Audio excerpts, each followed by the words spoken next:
नमस्कार, मी श्रावणी आणि आपण पाहत आहात 1 मिनिट न्यूज. नमस्कार. न्यूजमध्ये आपलं स्वागत आहे. आता विमान प्रवासही सुरक्षित नाही का? कानपूर विमानतळावर इंडिगोच्या एका फ्लाईटमध्ये उंदीर दिसल्याने खळबळ उडाली. रविवारी कानपूरहून दिल्लीला जाणाऱ्या या फ्लाईटमध्ये 140हून अधिक प्रवासी होते.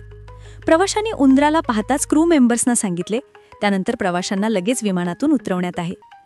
सुरक्षेच्या कारणांमुळे उंदराला पकडण्यासाठी केलेल्या शोध मोहिमेमुळे विमानाला 3 तासांचा उशीर झाला, ज्यामुळे प्रवाशांना मोठा त्रास झाला. आता आपण पाहिलं 1 मिनिटाचं संक्षिप्त सारांश. सविस्तर माहितीकरिता हा रिपोर्ट पुढे पाहत रहा. विमानात उंदीर दिसणे ही काही सामान्य गोष्ट नाही, हा एक गंभीर सुरक्षा धोका आहे. उंदीर विमानाच्या आतल्या वायरिंगला कुरतडू शकतात, ज्यामुळे इलेक्ट्रिकल सिस्टीम फेल होऊ शकते आणि विमानाला मोठा धोका निर्माण होऊ शकतो. म्हणूनच इंडिगोच्या कानपूर दिल्ली फ्लाईटमध्ये उंदीर दिसताच एअरलाईनने तात्काळ कठोर सुरक्षा उपाययोजना केल्या. ही घटना रविवार 21 सप्टेंबर 2025 रोजी कानपूरच्या चकेरी विमानतळावर घडली. दुपारी 2:55 वाजता दिल्लीसाठी उड्डाण घेणाऱ्या विमानात सर्व प्रवासी बसले होते आणि टेकऑफची तयारी सुरू होती. त्याचवेळी एका प्रवाशाची नजर केबिनमध्ये फिरणाऱ्या उंदरावर पडली.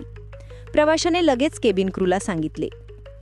यानंतर विमानतळाचे संचालक संजय कुमार यांच्या निर्देशानुसार सर्व 140 प्रवाशांना तात्काळ विमानातून बाहेर काढून लाऊंजमध्ये पाठवण्यात आले. मग उंदराला पकडण्याची एक लांब आणि थकवणारी मोहीम सुरू झाली. एअरलाईनच्या तांत्रिक आणि ग्राउंड स्टाफने सुमारे 3 तास विमानाचा प्रत्येक कोपरा, सामान ठेवण्याची जागा आणि केबिनची तपासणी केली. शेवटी खूप प्रयत्नांनंतर उंदराला पकडण्यात आले. विमानाची संपूर्ण तपासणी करून सुरक्षा मंजुरी मिळाल्यानंतरच प्रवाशांना पुन्हा विमानात चढण्याची परवानगी देण्यात आली. या अनपेक्षित विलंबाने प्रवाशांना खूप गैरसोय झाली. उड्डाणाच्या वेळेत वारंवार बदल झाल्याने ते नाराज झाले. तरीही एअरलाईनने प्रवाशांना रिफ्रेशमेंट आणि नियमित अपडेट्स देऊन शांत ठेवण्याचा प्रयत्न केला. ही घटना पुन्हा एकदा दाखवते की विमान उद्योगात सुरक्षितता किती महत्त्वाची आहे. गेल्या वर्षी नागपूर इंदोर इंडिगो फ्लाईटमध्येही अशीच घटना घडली होती, ज्यानंतर फ्लाईट रद्द करावी लागली होती.